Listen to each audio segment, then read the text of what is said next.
Hi everybody, it's Tim Hughes here. I'm the co-founder of the Digital Leadership Associates.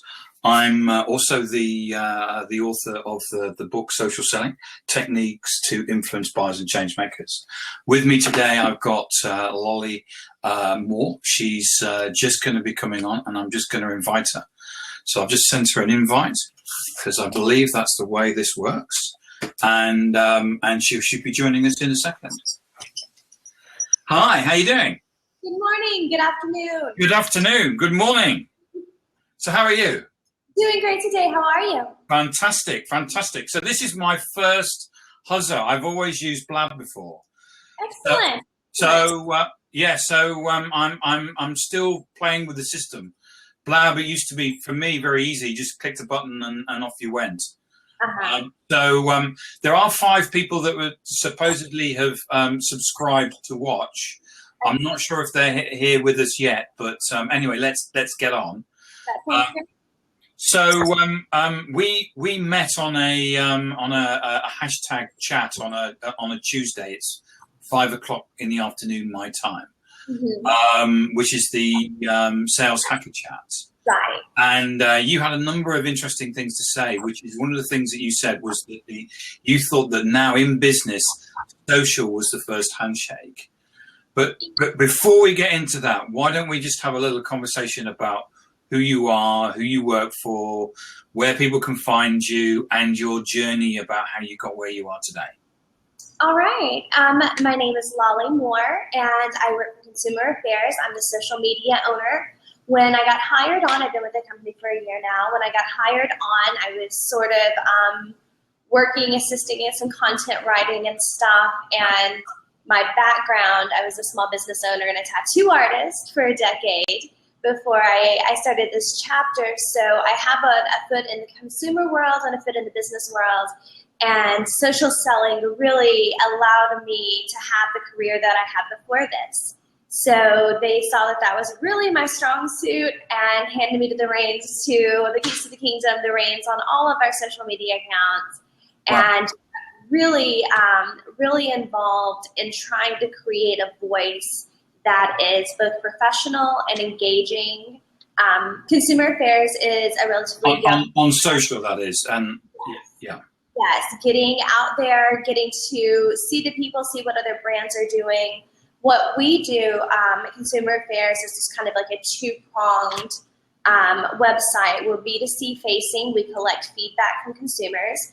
And we're B2B in that we help brands generate leads, connect with customers, get some really in-depth data analysis.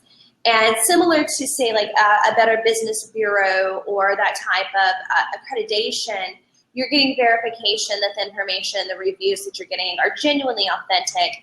Amazon had quite a little scandal with that not too long ago, having reviews that were paid. So platforms like ours ensure the consumer that the information they're getting is accurate. Okay. And from a social perspective, what things have you been doing from a social selling? Because you started off, as you said, content creating, and then what I understand you've done is move towards more about Salesforce enablement and...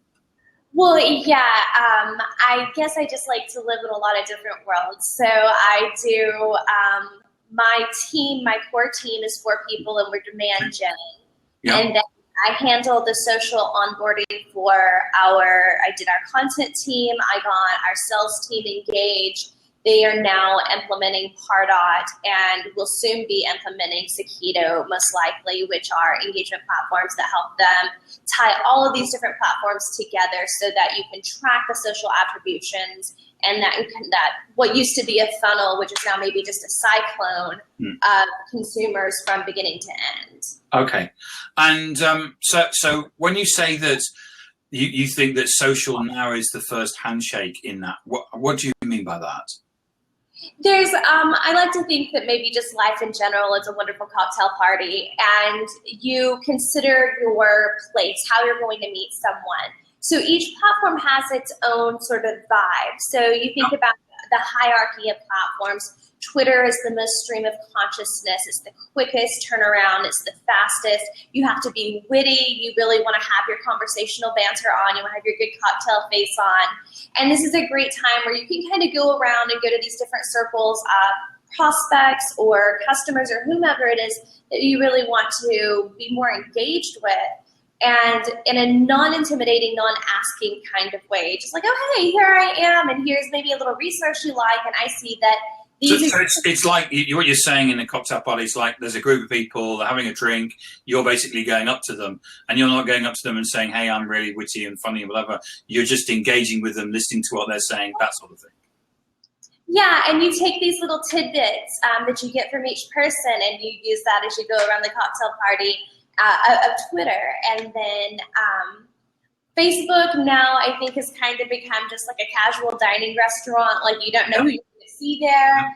I agree, yeah. There's great potential in targeting, but as far as like what you're doing to engage people there, it's really a B2C platform at best. Its time has kind of passed, I think.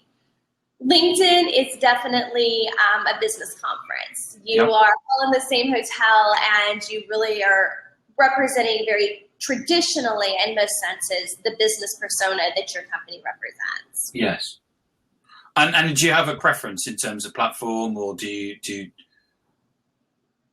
Probably yes. I really don't like LinkedIn. Okay. Because it's a job and it's really great for recruiting, but you're also walking into somebody's office and kind of demanding that they listen to your sales pitch right now. Okay. It's still pretty formal, and the flip side of that is it's gotten weirdly social as well, and people put up selfies, and it's kind of gone down another path, I think. So there's some hesitation there.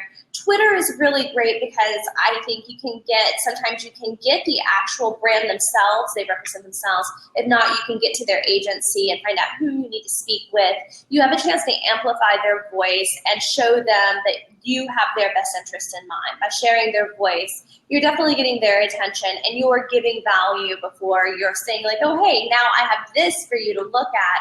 You're really engaging them on a one-on-one level. And it's fun, and it can be, as I said before, bantery and clever, and you can have more people join in on the conversation, I think, than any of our other platforms. Okay. And so how has Consumer Affairs actually used it from a social perspective? We have on Twitter, we have 2 different accounts, and for each account or for each platform, we kind of have its own intent. So Twitter, we do a consumer facing and a brand facing, and our consumer facing promotes our news, promotes reviews of current brands. We have an editorial calendar of things that are on sale right now and the best time to buy things. So if we know that right now it's back to school, so tablets are very popular, we make sure that we put out news and stories about how to find the best tablet, what you're looking for, keeping them informed on that level, and sharing actual user reviews about things that are relevant in that field. On the Consumer Insider, our B2B facing, we really want to push, we say that we want to share everything we've learned about consumers. Okay. So there's a lot of sharing of thought leadership and white papers. We attend a lot of conventions and a lot of discussion. We do a lot of surveys. Surveys are a big part of what I do and part of the community team, so that you're getting kind of this giant data scrape, and then you don't get any more social than somebody coming to tell you about their experience. So in terms of your in Consumer Affairs, you've got a number of Twitter accounts. Do you have other salespeople that are involved in social and working with social? We do. Last quarter, we got a new vice president of sales, and he is a very big fan of social selling, and I approached the topic, and he jumped at the chance. So what started out as a core group of maybe 10 to 13 people has now scaled up to 25 people. Okay, wow.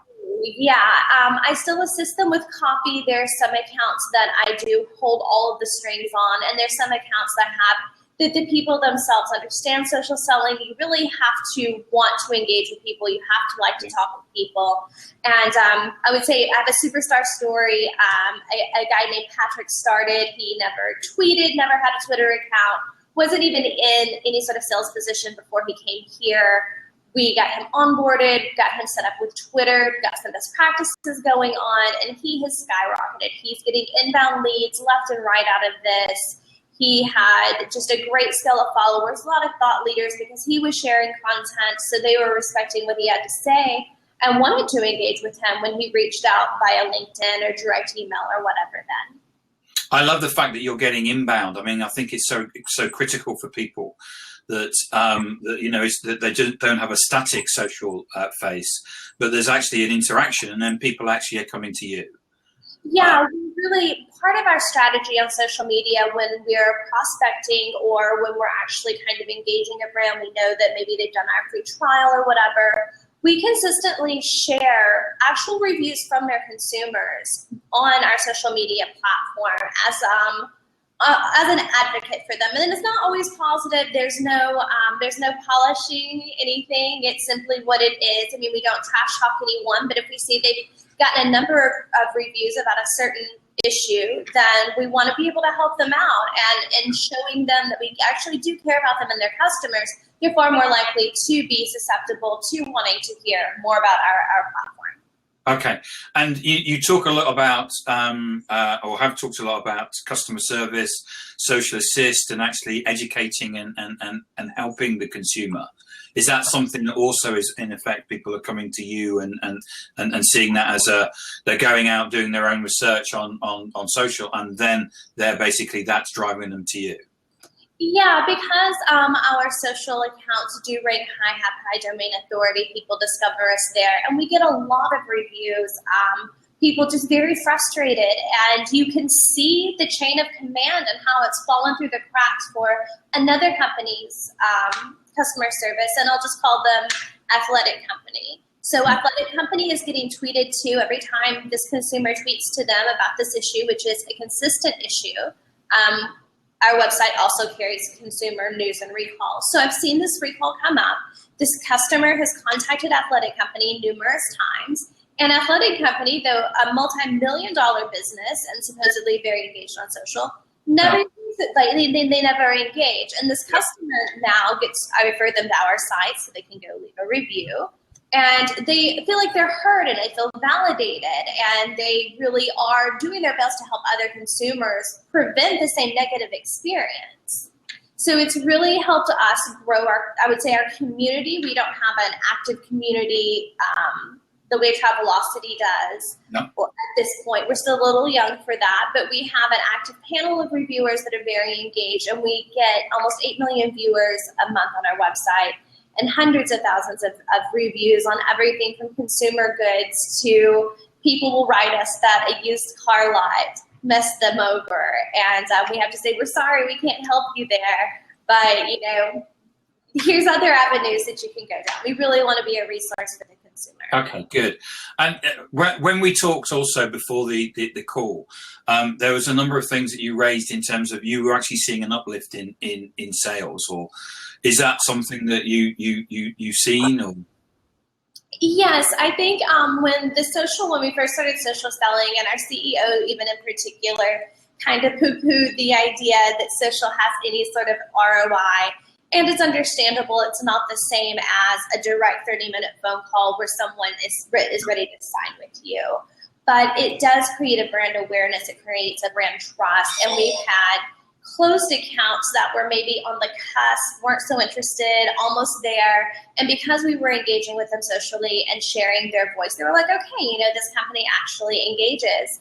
And I mentioned before, we do share tweets from actual consumers of brands that are having experiences and actual reviews. And we had a company come into talks with us because they saw that review and they were like, we didn't even realize that people felt that way. Like, we want to rectify this. So it's not as quick of a turnaround, but it definitely happens. I know that we've had a few.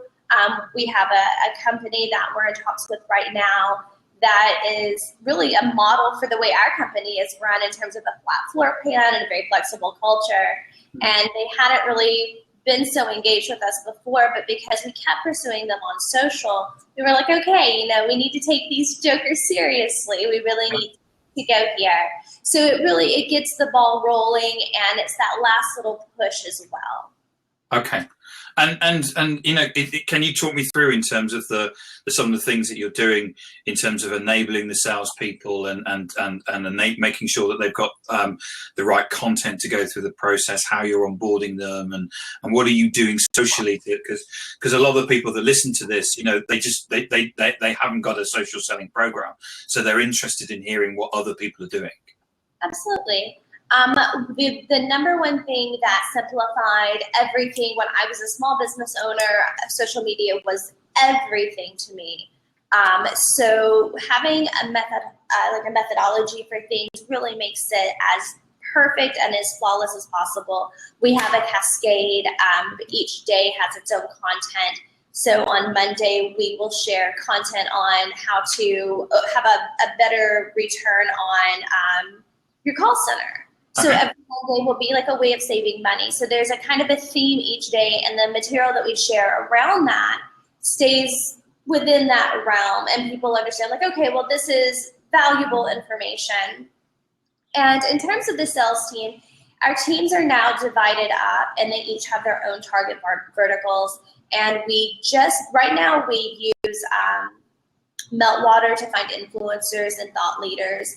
But as far as actual prospects and getting the right people, we have a research team that assists with that. And we just trialed a platform called Sakito that was very promising.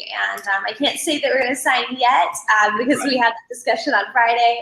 But the platform itself goes through and it matches your Salesforce profile to the correct information, so you know that your message is maybe not getting to the agency, but literally the CEO's personal Twitter.